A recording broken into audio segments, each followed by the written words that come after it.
अस्सलामुअलैकुम। मैथ के सफ़र में आज हम करने जा रहे हैं exercise 1A question number 2 math APS 7 class, जिसमें वो मैं कहता है इन अ बुक स्टोर, एक बुक स्टोर में 60 identical books occupy a length of 1.5 metre on a shelf. एक शेल्फ है, अगर उस पर हम 60 आइडेंटिकल बुक्स रखें तो वो जो जगह घेरती हैं वो हमारे पास कितनी जगह है, वो हमारे पास है 1.5 metre. Find the length occupied by 50 such books. अगर हमारे पास इसी तरह की 50 बुक्स हों तो वो शेल्फ पे कितनी जगह घेरेंगी, ये हमने क्या करनी है, फाइंड करनी है। ठीक है, मतलब है पहले में हमने उस शेल्फ की लेंथ फाइंड करनी है। दूसरे में वो क्या कहता है, दूसरे पार्ट में the number of such books, इस तरह की हमारे पास कितनी बुक्स होंगी needed to completely occupy shelf. अगर इस तरह की हमारे पास कितनी बुक्स होंगी जो हमारे पास, अगर शेल्फ हो उसकी जो हमारे पास लेंथ है वो हमारे पास 80 सेंटीमीटर हो, तो वो कितनी बुक्स होंगी जो वो जगह घेरेंगी 80 सेंटीमीटर की। ठीक है, तो अब हमने क्या करना है, इसको सॉल्व कर लेते हैं। सबसे पहले क्वेश्चन नंबर है हमारे पास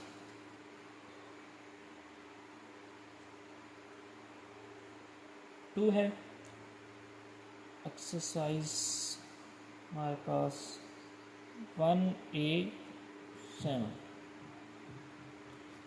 यहाँ पे आपने इसको कैसे सॉल्व करना है, इसको हमने सॉल्व करना है बाय रेशियो मेथड से। यहाँ पे आपने लिख लेना है बुक्स। ठीक है, इधर आपने लिख लेनी है लेंथ। लेंथ हमारे पास ये आ जाएगी। ठीक है, बुक्स हमारे पास कितनी है, 60 बुक्स हैं, और जो उनकी लेंथ है हमारे पास कितनी है, 1.5 मीटर। ठीक है, अब वो कहता है कि अगर बुक्स हमारे पास 50 आ जाएं, ठीक है, तो जो उनकी हमारे पास लेंथ होगी वो हमारे पास कितनी होगी, लेट कर लिया, वो हमारे पास क्या है, एक्स है। ठीक है, अब रेशियो मेथड हमने इसको सॉल्व करना है रेशियो मेथड। अब रेशियो मेथड में हम क्या करते हैं, जहाँ पे एक्स होता है उसका जो हमेशा एरो होता है वो आपने हमेशा नीचे से ऊपर की तरफ लगाना है। ठीक हो गया। उसके बाद अब देखें, इनको हम कंपेयर कर लेते हैं। अगर हमारे पास 60 आइडेंटिकल बुक्स हों तो उनका जो वो जगह घेरती हैं वो हमारे पास कितनी है, वो हमारे पास 1.5 मीटर है। इस तरह अब यहाँ पे देखें बुक्स उन्होंने पहले से कम कर दी हैं, तो इसका मतलब है जो वो जगह लेंगी या लेंथ होगी उनकी वो भी हमारे पास क्या हो जाएगी, कम हो जाएगी। सबसे पहले तो आपको इसको सॉल्व करने से पहले तो जो आपको जिस चीज़ का आपको इल्म होना चाहिए वो हमारे पास क्या है, वो इसमें है डायरेक्टली प्रोपोर्शनल और इन्वर्सली प्रोपोर्शनल। डायरेक्टली प्रोपोर्शनल किसको कहते हैं कि अगर हमारे पास दो मिकदारें हैं, टू क्वांटिटीज़ हैं, अगर उनके दरमियान इस तरह का रिलेशन हो कि एक के बढ़ने से दूसरी क्वांटिटी भी उसी ही निस्बत से बढ़े, उसी ही रेशियो से बढ़े, तो उसको हम कहते हैं डायरेक्टली प्रोपोर्शनल। और इन्वर्सली प्रोपोर्शनल किसको कहते हैं, इन्वर्सली प्रोपोर्शनल उसको कहते हैं अगर एक मिकदार के बढ़ने से दूसरी मिकदार उसी निस्बत से कम हो जाए तो उसको हम डायरेक्टली इन्वर्सली प्रोपोर्शनल कहते हैं। या पहली के कम होने से दूसरी बढ़ जाए या दूसरी के बढ़ने से पहली कम हो जाए तो उसको हम इन्वर्सली प्रोपोर्शनल कहते हैं। इसी तरह जो डायरेक्टली प्रोपोर्शनल होता है, अगर एक के कम होने से दूसरी भी कम हो या एक के बढ़ने से दूसरी बढ़े तो उसको हम डायरेक्टली प्रोपोर्शनल कहते हैं। ठीक है, जो डायरेक्टली प्रोपोर्शनल का जो हमारे पास एरो होता है हमेशा नीचे से ऊपर की तरफ होता है। ठीक है, और जो इन्वर्सली प्रोपोर्शनल का एरो होता है वो हमेशा ऊपर से नीचे की तरफ होता है। एरो हमें इस चीज़ में मदद देता है कि हमने उसको फ्रैक्शन में कैसे लिखना है, मतलब रेशियो की फॉर्म में कैसे लिखना है। अभी हम करते हैं तो आपको पता चल जाएगा। अब देखें 60 बुक्स हैं तो जो उनकी लेंथ है वो हमारे पास 1.5 मीटर है ऑन आ शेल्फ पे। ठीक है, अगर बुक्स पहले से कम हो जाएं तो जो लेंथ होगी वो भी क्या हो जाएगी, कम हो जाएगी। तो इसका मतलब है एक क्वांटिटी के कम होने से दूसरी क्वांटिटी भी कम होगी, तो इसका भी एरो नीचे से ऊपर की तरफ आ जाएगा। अब हमने क्या करना है, इसको फ्रैक्शन की फॉर्म में लिख लेना है। जो हमारे पास एरो है ये हमें बताता है कि नोमिनेटर में कौन सी वैल्यू लिखनी है और डिनोमिनेटर में कौन सी वैल्यू लिखनी है। जैसे जहाँ पे एरो की टेल आ रही है वो हमारे पास जो वैल्यू होती है वो हमेशा नोमिनेटर में लिखते हैं, जहाँ पे उसकी हेड आती है वो हमारे पास डिनोमिनेटर में लिख लेते हैं। वो हमारे पास क्या है 1.5 इज इक्वल टू हमारे पास क्या है 50 है, तो इसको भी नोमिनेटर में, और जहाँ पे वो एरो का हेड है वो हमारे पास 60 है तो उसको डिनोमिनेटर में लिख लेंगे। ठीक होगी, इसको सिंप्लीफाई किया तो ये हमारे पास क्या आ जाएगा, इधर 1.5 है डिवाइड हो रहा है, दूसरी साइड पे जाके क्या हो जाएगा मल्टीप्लाई, तो 50/60। ठीक है, मल्टीप्लाई 15 क्या आ जाएगा 10 आ जाएगा। अब 15/10 कैसे है, आप देखें यहाँ पे हमारे पास 1.5 है। अब अगर हम इसका पॉइंट ख़त्म करेंगे तो ओवर में क्या आ जाएगा 10 आ जाएगा, तो इसको हम लिख लेंगे 15/10। अब 10 1s are 10, 10 5s are क्या हो जाएगा 50, 15 1s are 15 और 15 4s are 60। तो इसका जो हमारे पास आंसर आ जाएगा वो हमारे पास क्या आ जाएगा 5/4।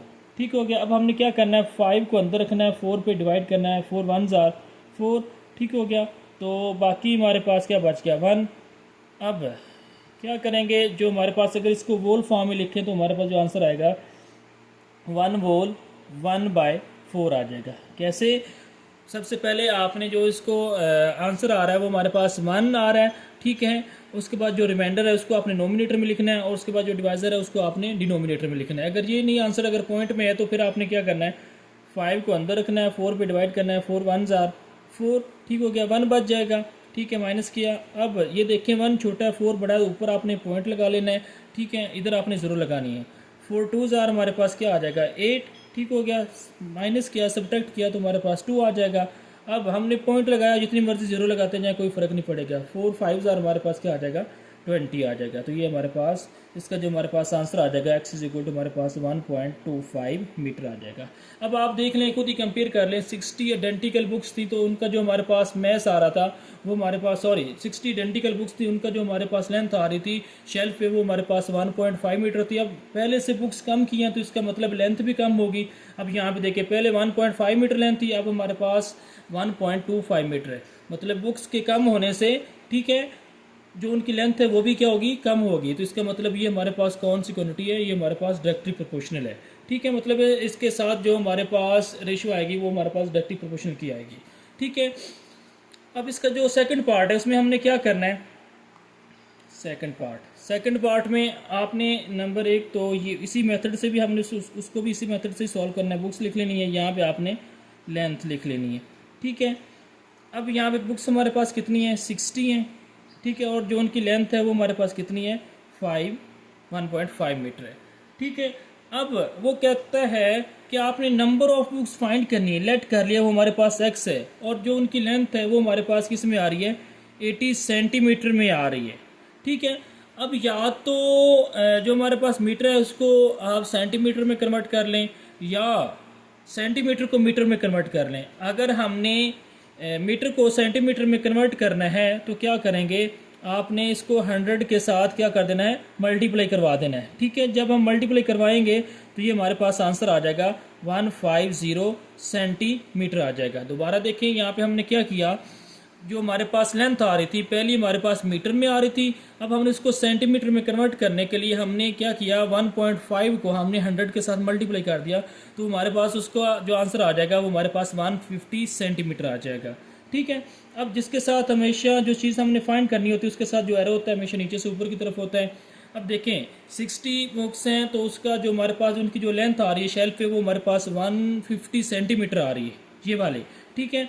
अब हमने क्या करना है, अगर हमारे पास उसकी लेंथ 80 सेंटीमीटर हो, पहले 150 से कम होकर 80 सेंटीमीटर होगी, तो इसका मतलब है जो हमारे पास बुक्स होंगी वो भी क्या हो जाएंगी, कम हो जाएंगी। तो ये हमारे पास डायरेक्टली प्रोपोर्शन आ जाएगा। डायरेक्टली प्रोपोर्शन का जो हमारे पास एरो होता है हमेशा नीचे से ऊपर की तरफ होता है, ठीक है। अब हमने इसको फ्रैक्शन की फॉर्म में लिख लेना है। यहाँ पे देखें जो एरो की टेल है, जहाँ से वो एरो स्टार्ट हो रहा था वो हमारे पास x है, वो हमने लिख ली नोमिनेटर में, और जहाँ पे उसका हेड है वो हमारे पास 60 है, तो यहाँ पे आपने 60 लिख लेना है। इज इक्वल टू यहाँ पे हमारे पास जो लेंथ है जहाँ पे एरो स्टार आता उसकी जहाँ पे टेल थी वो हमारे पास 80 थी, ठीक है। जहाँ पे उसका हेड आ रहा है वो हमारे पास कितनी है, 150 है, तो इसको आपने 150 इधर डिनोमिनेटर में लिख लेना है। अब हमने x फाइंड करना है, ठीक है, x फाइंड करना है तो क्या करेंगे, 60 इधर डिवाइड हो रहा है, दूसरी साइड पे जाके क्या हो जाएगा, मल्टीप्लाई हो जाएगा। तो ये हमारे पास 150, ठीक है, मल्टीप्लाई हमारे पास 60 हो जाएगा।